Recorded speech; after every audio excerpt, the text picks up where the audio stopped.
अब बोलिए। हेलो। आवाज है ना? हेलो। हाँ वो यहाँ से आवाज आपको बच्चे बोल रही है। हेलो ये देखो है ना। आप जब बच्चे बोले तो पूछ रहे हैं बच्चे को है ना। अब जाओ शुरू जाओ प्लीज।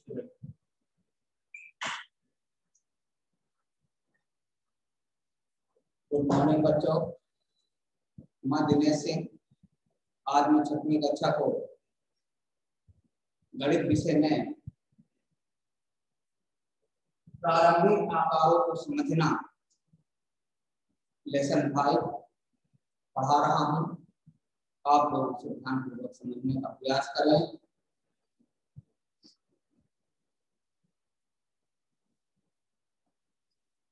आपने आसपास हम जो भी आकार या शेप देखते हैं, अपने आसपास हम जो भी आकार या शेप देखते हैं वह वक्रों या रेखाखंडों द्वारा बने होते हैं।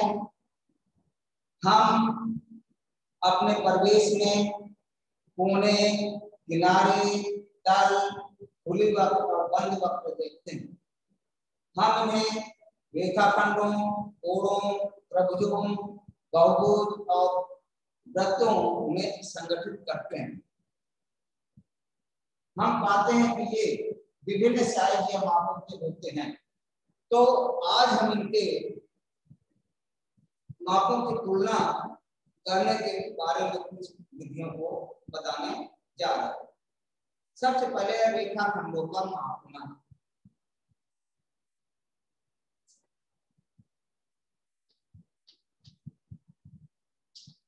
रेखाखंडों का मापना। तो सबसे पहले आता है रेखाखंड। रेखाखंड क्या है? तो रेखाखंड रेखा का एक निश्चित भाग होता है। रेखाखंड रेखा का एक निश्चित भाग होता है जिसे हम माप सकते हैं। प्रत्येक रेखाखंड का यह माप एक अद्वितीय संख्या है। वे उसकी लंबाई कहलाती है। जो रेखाखंड है वह रेखा का एक भाग है जिसकी लंबाई निश्चित होती है। इसलिए हम रेखाखंड को माप सकते हैं और उसकी ये माप एक अद्वितीय लंबाई कहलाती है। अब आता है कि रेखाखंडों की तुलना, कि हम रेखाखंड की तुलना कैसे करते हैं। नंबर 1,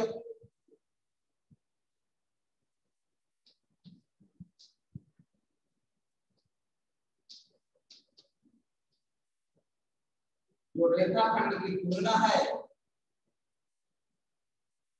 तो नंबर 1 में हम देख करके भी हम रेखाखंड की तुलना कर सकते हैं। देखिए कैसे।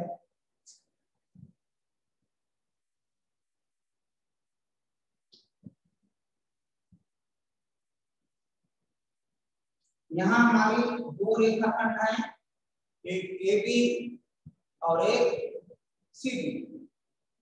तो हम यहाँ पर ये देखते हैं कि कौन सी रेखाखंड बड़ी है और कौन सी रेखाखंड छोटी है। तो हमें देखने से ही पता चल जाता है कि AB रेखाखंड बड़ी है और CD रेखाखंड छोटी है।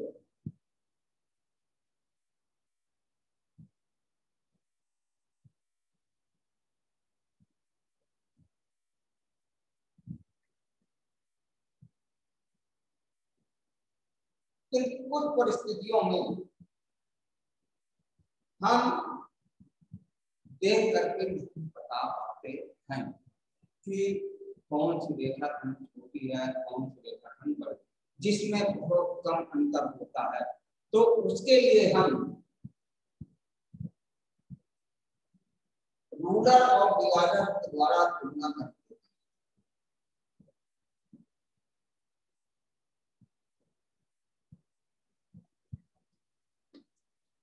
पटरी और डिवाइडर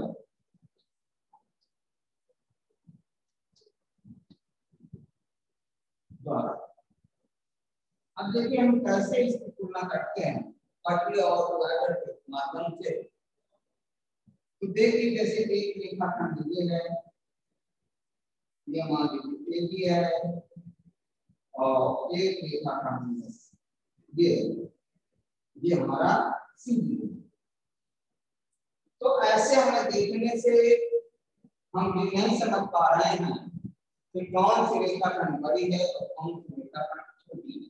तो इसकी तुलना के लिए हम पटरी का उपयोग करते हैं, माने स्केल का। तो देखिए हम स्केल की सहायता से हम कैसे रेखाखंडों को मापते हैं। ये हमारी पटरी है,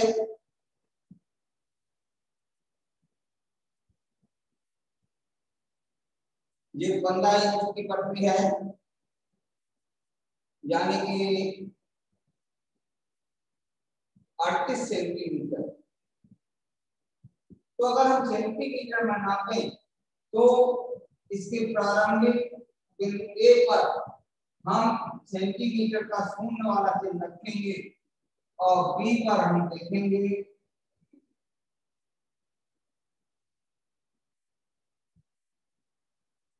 कि B हमारा किस जगह पर है। तो B हमारा देखिए 31 पे आ रहा है। तो ये रेखाखंड हमारी 31 सेंटीमीटर की है और सीधी रेखाखंड इसको भी हम इसी तरह से नाप लेते हैं।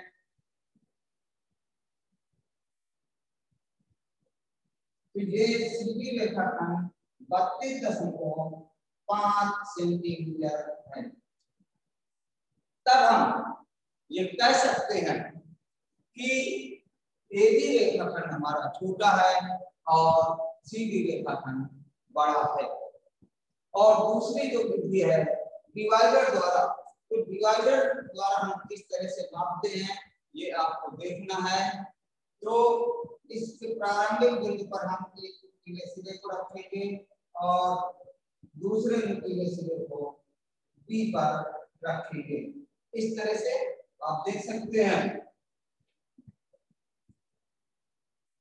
और इसी को अब हम उठा करके सीडी में रखेंगे। तो देखिए सीडी इससे थोड़ा ज्यादा है, इसलिए हम कह सकते हैं कि एबी रेखाखंड छोटा है और सीधी रेखाखंड बड़ा है।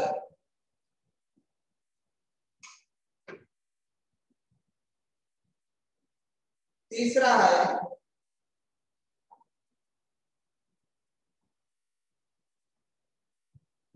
अक्ष द्वारा।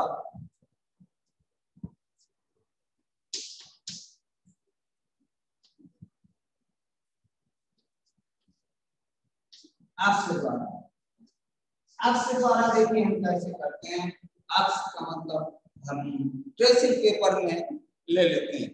एक ट्रेसिंग पेपर को हम इसके ऊपर रखते हैं और उसके ऊपर हम पेंसिल की सहायता से निशान बना लेते हैं। फिर उसी ट्रेसिंग पेपर को हम सीढ़ी पर रखेंगे। जो निशान से कम है तो छोटी कहलाएगी और यह निशान से ज्यादा है तो ये बड़ी कहलाएगी।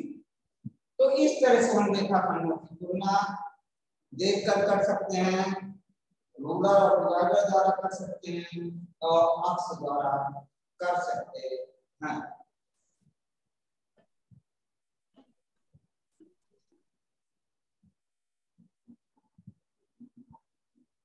अब आप देखिए जो हमारी पटरी है,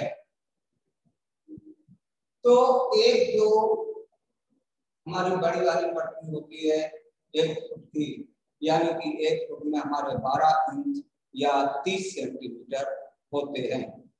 और छोटी वाली पटरी हमारी 6 इंच की होती है जो कि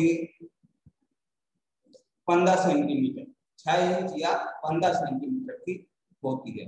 तो तो अब हम देखते हैं यहाँ पर कि 0 से 1 के बीच जो सेंटीमीटर के निशान है, 0 से 1 के बीच में 10 छोटी छोटी लाइनें होती हैं। तो ये जो छोटी लाइनें हैं ये हमारी मिलीमीटर की होती हैं। कहने का मतलब 1 सेंटीमीटर में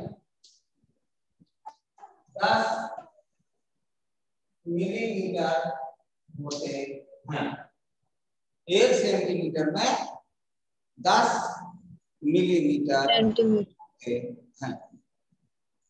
अब देखिए जैसे हमने इस वाले को देखा था, या हम कह सकते हैं 1 मिलीमीटर बराबर 0.1 सेंटीमीटर, या तो हम कहेंगे 1 सेंटीमीटर बराबर 10 मिलीमीटर, या हम इसे कह सकते हैं 1 मिलीमीटर बराबर 0.1 सेंटीमीटर। तो कहने का तात्पर्य जैसे हमारी ये वाली रेखाखंड थी, तो ये 32 आई और इसके बाद 5 छोटे खाने थे मिलीमीटर के, तो इसको हम लिख सकते हैं 32.5 सेंटीमीटर। तो इस तरह से हम रेखाखंड की तुलना कर सकते हैं। अब इसके बाद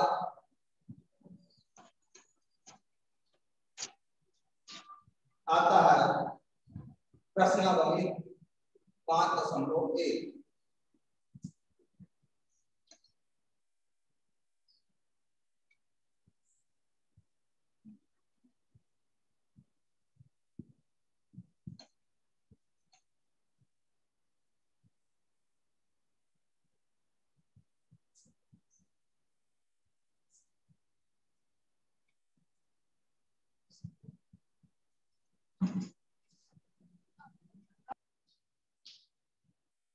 प्रश्नावली 5.1, प्रश्नावली 5.1 में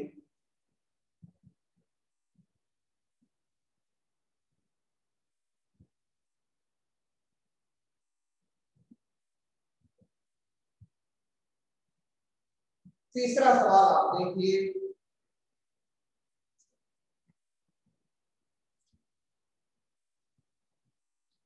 पहले दूसरे सवाल में कुछ नहीं है, वे आप उनके उत्तर आसानी से दे सकते हैं कि रेखाखंड की तुलना केवल देखकर करने से क्या हानि है। देख करके करने से ये हानि होती है कि हम उसके सही माप नहीं कर पाते हैं। दूसरा है एक रेखाखंड की लंबाई नापने के लिए रूलर की अपेक्षा डिवाइडर का उपयोग करना अधिक अच्छा होता है। तो कभी कभी हमारे देखने के एंगल से हम थोड़ी बहुत मिस्टेक कर जाते हैं, इसलिए डिवाइडर का उपयोग अधिक अच्छा होता है। तीसरा है कोई रेखाखंड खींचिए। मान लो हमने एक रेखाखंड खींच दिया AB और वो कह रहा है कि AB के मध्य में कोई बिंदु C ले लीजिए। मान लिया हमने यहाँ C ले लिया। अब कह रहा है दिखाइए कि AB बराबर AC प्लस BC। तो देखिए हम इसको कैसे करते हैं। ये देखिए कि हम पहले पूरी नाप लें,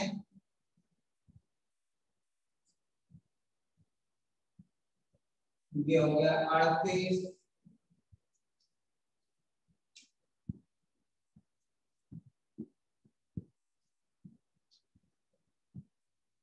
मान लीजिए ये AB जो पूरी है यहाँ से यहाँ तक, इसको हमने नापा है 38। AB हमारी 38 सेंटीमीटर है। AC को नाप लें तो AC है हमारी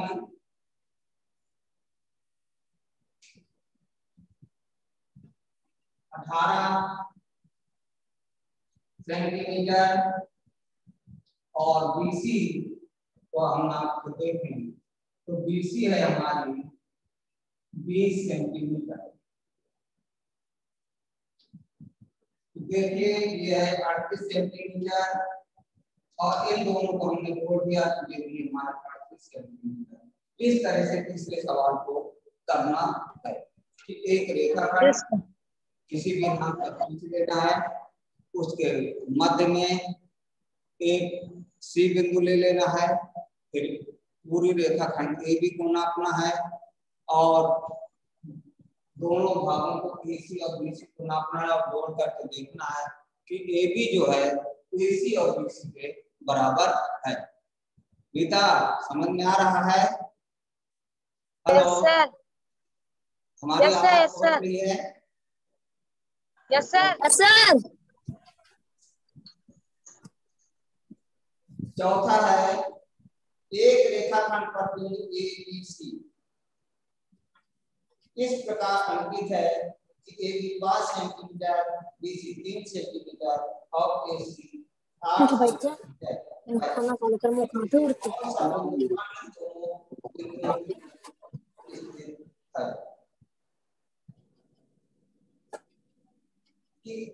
चौथा सवाल है लिख। अच्छा संदीप अपना बिंदु ABC इस प्रकार स्थित है।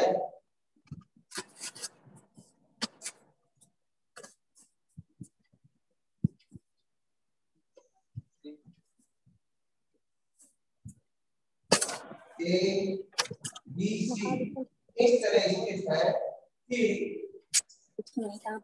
AB 5 सेंटीमीटर, यहाँ से हमारा जो AB है वह 5 सेंटीमीटर है और BC 8 सेंटीमीटर है।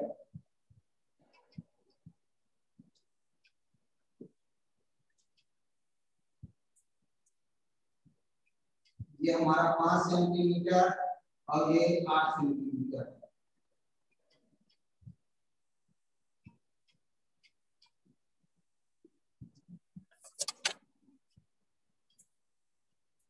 और AC जो ये पूरी है AC यहाँ से यहाँ तक ये मान 13 सेंटीमीटर है। तो कह रहा है कि इनमें से कौन सा बिंदु अन्य दोनों बिंदुओं के बीच स्थित है। तो आप लिख देंगे B बिंदु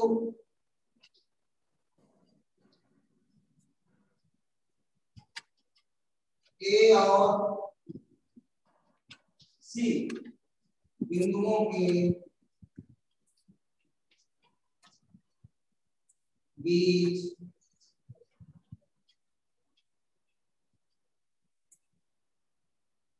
स्थित है।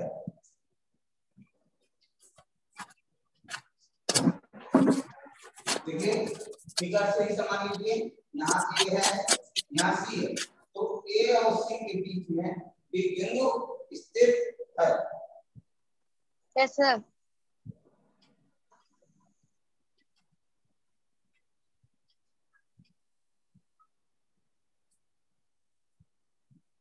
यार कैसा सुना चला। पांचवा सवाल अपनी किताब में देखें। क्या जांच कीजिए कि संलग्न आकृति में T रेखा खंड AC का मध्य बिंदु है। जो T है वे कह रहा है AC का मध्य बिंदु है। तो A से D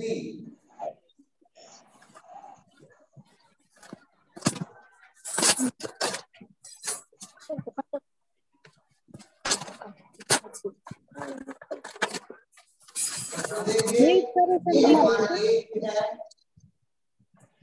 और G 7 पे है और D 4 पे है। तो इसका मध्य बिंदु जो होगा वो 4 आएगा। 1 से 7 तक के बिंदु हम देखते हैं। 1 2 3 4 5 6 7। यहाँ से चलते हैं A B C D E F G। तो देखिए जो AG का बीचों बीच हमारा डी पड़ रहा है, तो हम कह सकते हैं कि डी जो है AG का मध्य बिंदु है।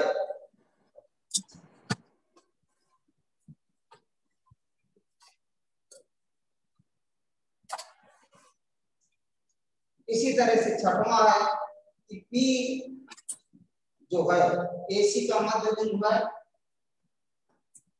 D जो है AC का मध्य है, और अपना वॉल्यूम करो। B और D का मध्य बिंदु C है।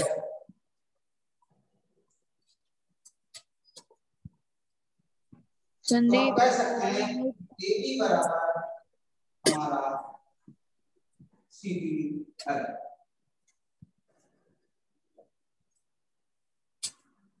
पांच त्रिभुज खींचो और उनकी भुजाओं को नापो। प्रत्येक स्थिति में जांच कीजिए कि इन्हीं दो भुजाओं की लंबाई का योग तीसरी भुजा से सदैव बड़ा होता है।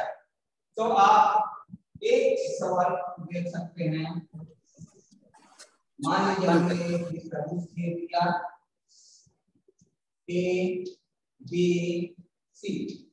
ये कह रहा है कि तीनों भुजाओं को नापना है, तो आप तीनों भुजाओं को नाप लीजिए। पहले हम AC को नाप लें।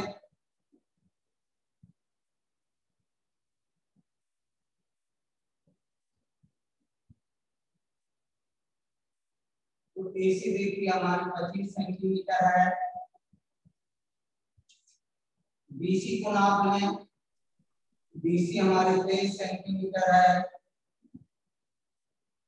और AB को नाप लें, ये भी हमारे 23 सेंटीमीटर है।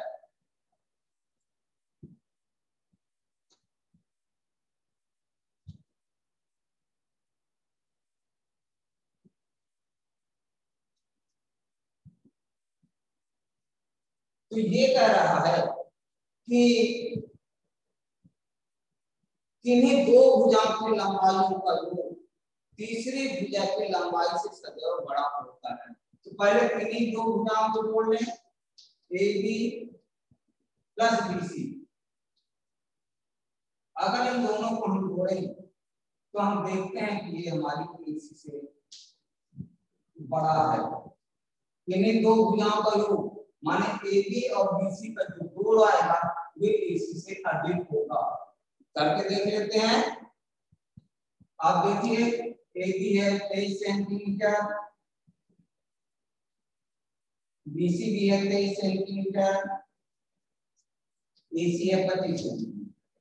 तो इन दोनों को जोड़ा तो हो गया 46 सेंटीमीटर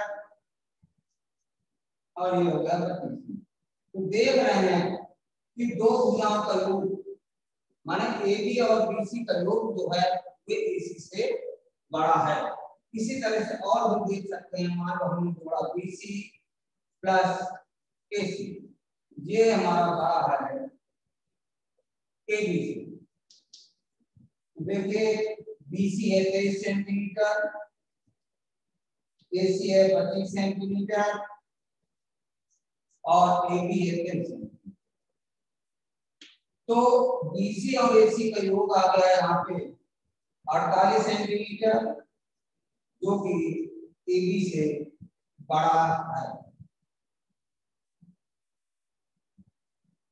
तीसरे कंडीशन में भी आप देख सकते हैं कि मान लो हमने इसको जोड़ दिया AC और AB को, AC प्लस AB बड़ा है BC से। तो देखिए AC है 25 सेंटीमीटर प्लस 23 सेंटीमीटर, ये बड़ा है 23 सेंटीमीटर।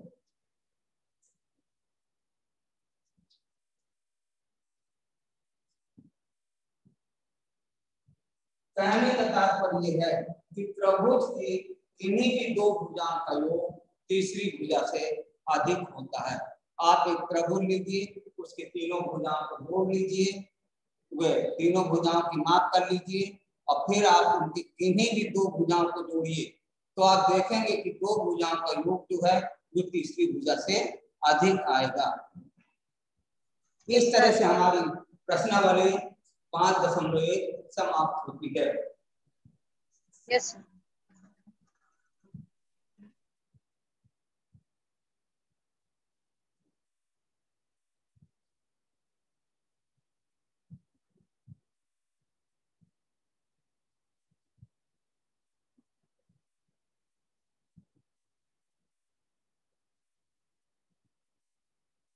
अब आता है इसके बाद हमारा कोण।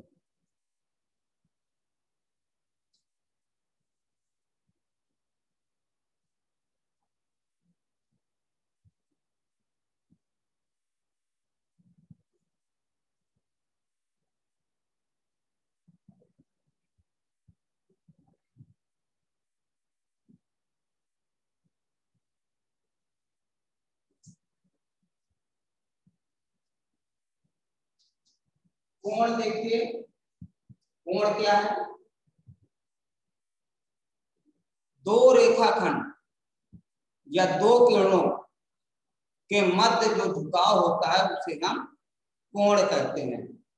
जैसे मान लीजिए ये रेखाखंड है और एक ये रेखाखंड, ये ओ रेखाखंड है, ये ओ भी रेखाखंड। तो इन दोनों के मध्य जो हमारा ये झुकाव है ये हमारा कोण कहलाता है। या इसको हम दूसरी भाषा में ये भी कह सकते हैं कि एक उभयनिष्ठ बिंदु से दो रेखाखंड या दो किरणें जो आकृति बनाती हैं उसे हम कोण कहते हैं। कोण में दो भुजाएं, कोण में दो भुजाएं और एक शीर्ष होता है।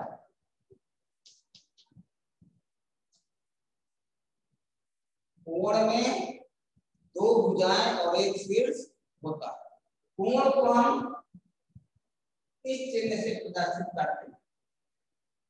ये एल शरीर के बना होता है।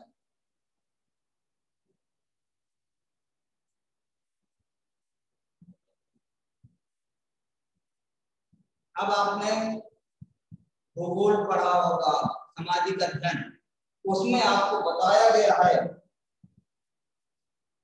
कि चीन जो देश है वे भारत के उत्तर में है और दक्षिण में श्रीलंका है। हम यह भी जानते हैं कि सूर्य पूरब में उदय होता है और पश्चिम में अस्त होता है। Yes sir. कहने का तात्पर्य हमारी ये है कि भूगोल के अंतर्गत आपने पढ़ा कि चीन देश भारत के उत्तर में है, दक्षिण में श्रीलंका है और सूर्य पूरब में निकलता है और पश्चिम में अस्त होता है। कहने का मतलब हमारे ये है कि चार दिशाएं होती हैं, पूरब, पश्चिम, उत्तर, दक्षिण। तो इसके माध्यम से हमें आपको कोणों को समझाना है, आप उसे ध्यान दें।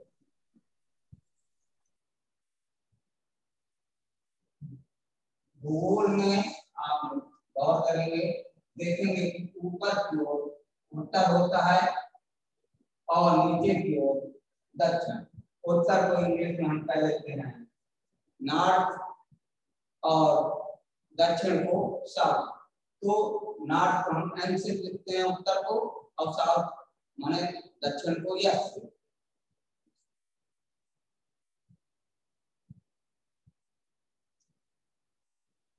और ईस्ट माने पूरब और वेस्ट माने पश्चिम। ठीक है।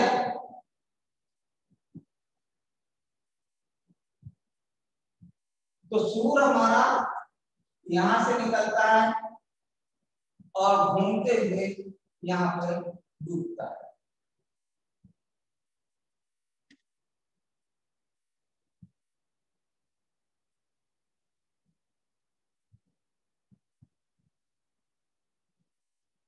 तो आपको ये समझना है कि अगर हम उत्तर में खड़े हैं या हम उत्तर की ओर खड़े हैं, माने इसको उत्तर की ओर हम खड़े हैं। अब घड़ी की दिशा में अगर हम पूरब की ओर घूम जाए तब हमारा ये जो है इतना, ये हमारा एक समकोण कहलाएगा। क्या कहलाएगा? एक समकोण, माने 90 डिग्री। समझ आ रहा है ना? 90 डिग्री। तो पहला कोण है हमारा समकोण, आपको समझना है समकोण। समकोण जो होता है ठीक 90 अंश पर होता है। अरे मुझे पता है यार। ठीक 90 डिग्री का समकोण होता है। कितना होता है? 90 डिग्री का। अगर हम इसे चतुर्थांश में निकालें या गुणन में निकालें, जो गुणन है वो क्या होगा? अगर हम ईस्ट से साउथ में आ जाएं तो फिर 90 हो गया। यहां से अगर हम वेस्ट में चले गए तो फिर 90 हो गया। फिर हम घूम के यहाँ आ गए तब हमारा फिर 90 हो गया। कहने मतलब हम पूरे उसको 4 उसमें बांट दिए। तो 90 यहाँ से यहाँ तक ये 90, यहाँ से यहाँ तक ये 90, ये 90।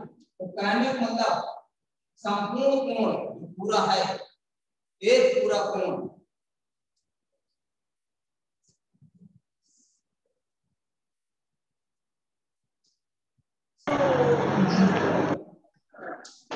तो संपूर्ण कोण हमारा जब हम उत्तर में है और घूमते हुए पुनः उत्तर में आ जाते हैं तब हमारा एक कोण पूरा होता है। तो संपूर्ण कोण का मतलब हुआ क्या कि ये चारों जुड़ जाएंगे 90 90 90 90। तो चारों को जोड़ दोगे तो हो जाएगा 360। तो संपूर्ण कोण हमारा 360 अंश का होता है। ठीक है ना? और जो ऋण कोण है तीसरा,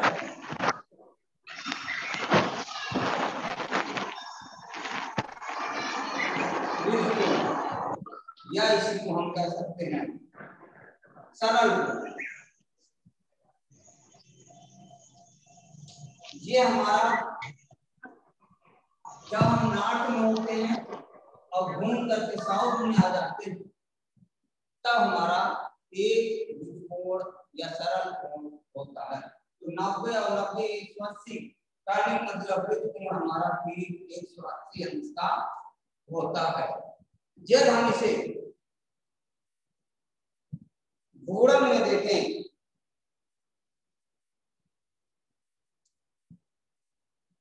इसे हम गुणन में देखें तो ये जब हम नॉर्थ में हैं और पूरा घूम करके हम क्लॉकवाइज नॉर्थ में आ जाएं, माने क्लॉकवाइज का मतलब घड़ी की दिशा में घूम करके हम पूरा नॉर्थ से चलते हुए पुनः नॉर्थ में पहुंच जाएं तब हमारा एक गुणन कहलाता है। तो जो संपूर्ण कोण होता है वह एक गुणन होता है। ठीक है ना? समझ में आ रहा है? Yes sir. और यस सर। 90 है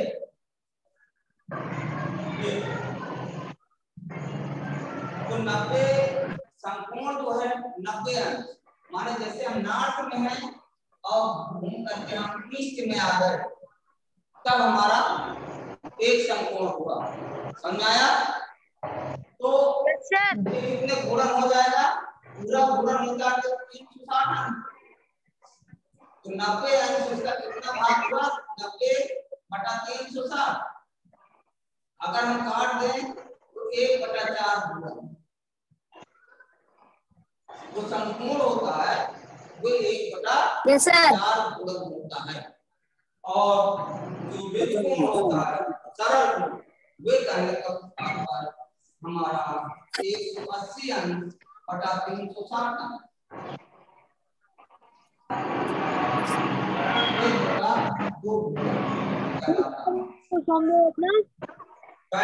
संपूर्ण 1/4 गुणन, संपूर्ण 1/4 गुणन, संपूर्ण कोण 1 गुणन, और विद कोण सरल कोण 1/2 गुणन कहलाता है।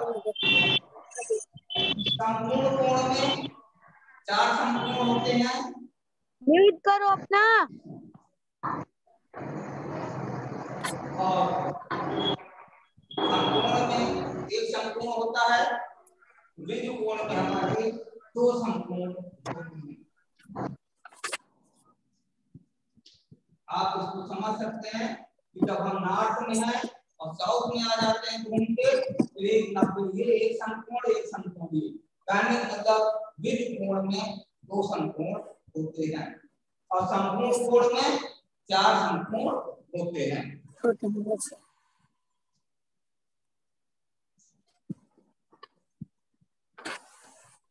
म्यूट करो। इस तरह से अब हम ये देखते हैं कि प्रश्नावली 5.2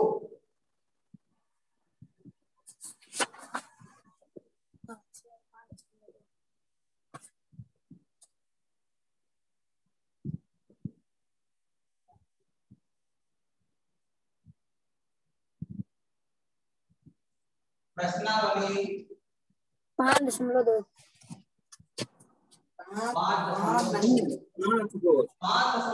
में ये कह रहा है घड़ी की घंटे वाली सुई एक घूर्णन में कितनी घूम जाती है।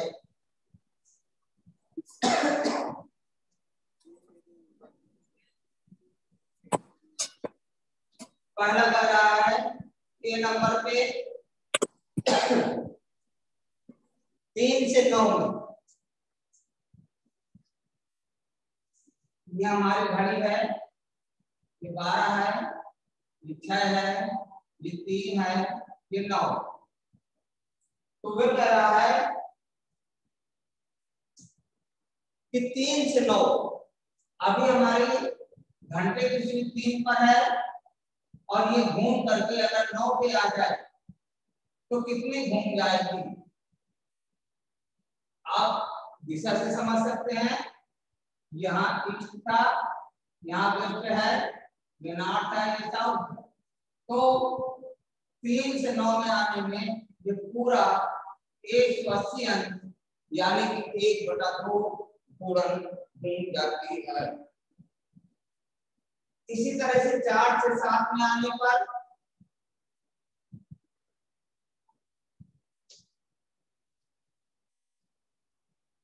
अभी हमारी घड़ी की सुई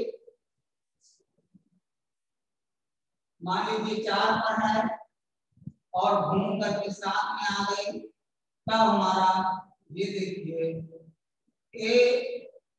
90 अंश घूम जाती है। कहने का मतलब 1/4 गुणन घूम जाती है। इस तरह से आप इस प्रश्नावली को समझ सकते हैं।